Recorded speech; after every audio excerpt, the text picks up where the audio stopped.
جیسے کہ آج عمران خان کی ایک ویڈیو تیزی سے سوشل میڈیا پر وائرل ہوئی ہے، جس میں عمران خان اپنے ہاتھوں سے کارکنان کو کھجوریں کھلاتے ہوئے نظر آ رہے ہیں۔ اسی طرح جمائمہ خان نے بھی بہادر کارکنان کے لیے بڑا اعلان کر دیا ہے۔ بڑی خبر جانیے اس ویڈیو میں۔ دوستو، سوشل میڈیا پر جمائمہ خان نے بڑا اعلان کرتے ہوئے کہا ہے کہ عمران خان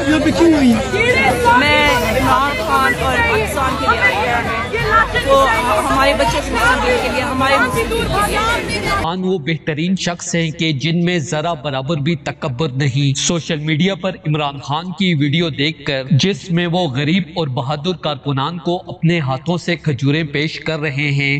آزادی کا میرا جو پیغام ہے وہ اپنے حلقوں میں دلی خوشی ہوئی۔ عمران خان ایک ایسے لیڈر بن چکے ہیں جن کو چاہنے والے نہ صرف پاکستان میں ہیں بلکہ اب پوری دنیا میں بھی عمران خان کی عظمت کے گیت گائے جا رہے ہیں۔ تاریخ گواہ ہے کہ آج تک کسی بھی پاکستانی لیڈر نے عالمی میڈیا پر اتنی شہرت حاصل نہیں کی جتنی عمران خان کر چکے ہیں۔ دوستو، جمائمہ خان نے عمران خان کی تعریفیں کرنے کے بعد غریب کارکنان کے لیے بڑا اعلان کرتے ہوئے کہا ہے کہ عمران خان کے جانثاروں کے لیے میری طرف سے یہ معمولی سی رقم بطور تحفہ ہے۔ دوستو، اس حوالے سے اپنی رائے کا اظہار کمنٹ سیکشن میں دے۔ ویڈیو اچھی لگے تو لائک کریں اور اس چینل کو سبسکرائب کریں۔